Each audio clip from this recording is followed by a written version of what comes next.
Aujourd'hui, très grande question abordée dans cette vidéo. Moon Jae-in, le président sud-coréen, est-il en train de se masturber? Alors, on ne va pas parler des pratiques sexuelles de ce monsieur. C'est un monsieur âgé, pas un grand-père non plus, hein, il n'est pas sur son lit de mort, mais ça ne nous regarde pas, dans tous les cas. Non, aujourd'hui on va parler d'un nouveau scandale. Ben, bien sûr, ça faisait longtemps, et pas des moindres, encore une fois, bien évidemment, un scandale entre le Japon et la Corée du Sud. Avant d'expliquer ce qui s'est passé, il faut recontextualiser un petit peu tout ça. Rappelez-vous, Moon Jae-in en 2018 est le président qui a déchiré, qui a rompu, qui a rendu totalement nul l'accord signé entre la Corée et le Japon de 2015 qui permettait d'indemniser les femmes de réconfort. Ce sont des femmes qui, durant l'occupation japonaise, ont été forcées à la prostitution.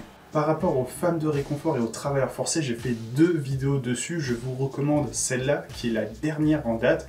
J'explique vraiment tout, date après date, fait après fait, et je développe vraiment ma théorie sur l'existence en Corée du Sud d'une naïveté collective de la part de tous les Coréens quasiment, et d'une réelle manipulation gouvernementale par rapport à ce sujet des femmes de réconfort. Donc pour en revenir à nos moutons, maintenant qu'il a cassé cet accord, que soi-disant personne n'a été indemnisé, eh bien monsieur Moon Jae-in doit avoir un nouvel accord et souhaite donc avoir des discussions avec le Japon. Ça fait donc des années, parce qu'en 2018 il a déchiré, qu'il essaye d'avoir un sommet avec les autorités japonaises afin d'aborder ces sujets. Et comme vous le savez, en ce moment même se déroulent les JO au Japon.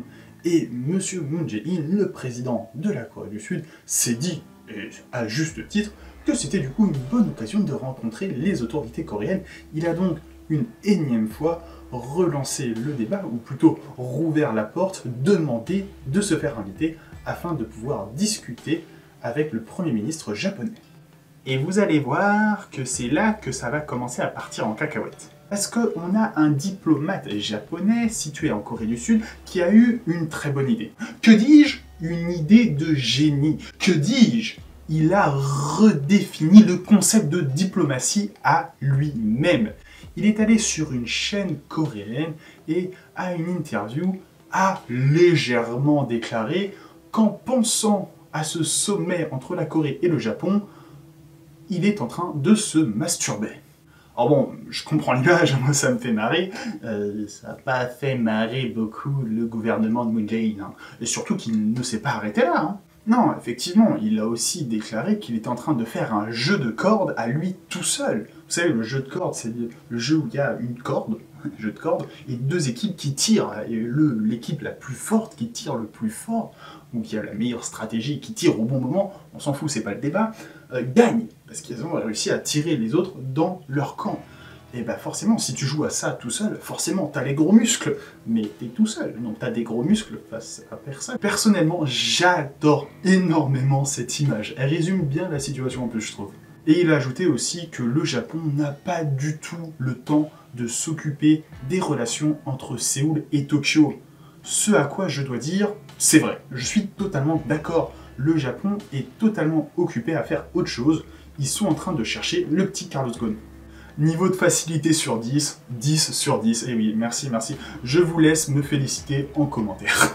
Petite cerise sur le gâteau, toutes ces déclarations-là ont été faites de façon anonyme. Bon, du coup, comme je l'ai déjà dit, hein, les autorités coréennes, elles ont moyennement apprécié ces propos. Je pense que, j'avais pas besoin de le préciser, mais je le dis quand même, mais ils ont pas aimé. Non, pas du tout.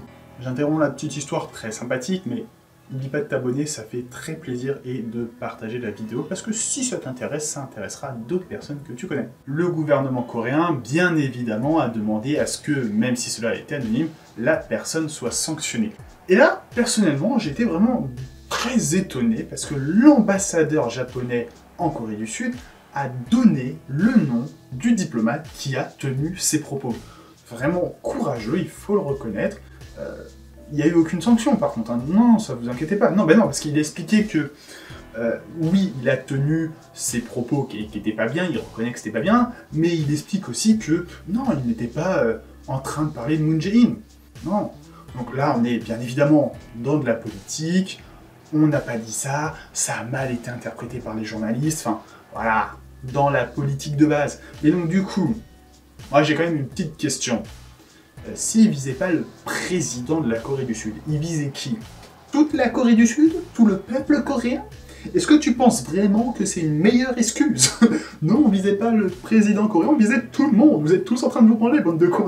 Non, en fait, c'est pas une bonne excuse. Parfois, il vaut mieux avouer ses faits que mentir et s'enfoncer.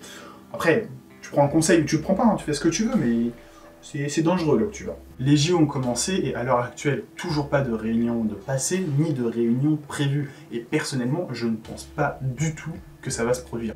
Encore une fois, je vous renvoie sur la vidéo que j'ai faite. Voilà, il faut le dire, il faut mettre les mots. C'est un peu cru, mais Moon Jae-in, il a chié sur la gueule du Japon, et surtout sur la gueule des autorités japonaises, en faisant ce qu'il a fait en 2018. Donc il n'y a aucun intérêt pour les Japonais à accepter cette réunion, parce que ça va aider tout simplement Moon Jae-in. Je le rappelle, il y a les élections qui arrivent, et Moon Jae-in avait bâti son mandat sur quelques points clés.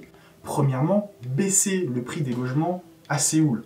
C'est un échec total. Le deuxième point, c'était l'amélioration des relations avec la Corée du Nord. Et malgré, au début de mandat, une nette amélioration, ça a totalement chuté derrière. Le troisième point, c'était l'amélioration du salaire minimum. Là, par contre, on peut noter une réussite ou une quasi-réussite.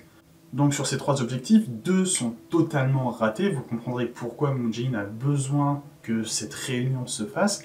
Il en va un petit peu d'essayer de sauver comme il le peut son bilan, parce que là, c'est pas jovial et les élections approchent. Alors même s'il ne peut pas se représenter lui personnellement, parce qu'en Corée, c'est un seul mandat, pas deux comme en France, un seul, bah, il y a quand même son parti qui se présente et ils vont devoir tout de même défendre ce bilan. Et c'est pas jovial, pas du tout. Donc il a besoin de ce rendez-vous et c'est clairement pour ça que les Japonais ne vont pas lui donner. Merci beaucoup de m'avoir suivi pour cette nouvelle vidéo, j'espère qu'elle vous a plu. Comme d'habitude, n'hésitez pas à vous abonner, à partager et à commenter. Merci beaucoup à vous et à bientôt.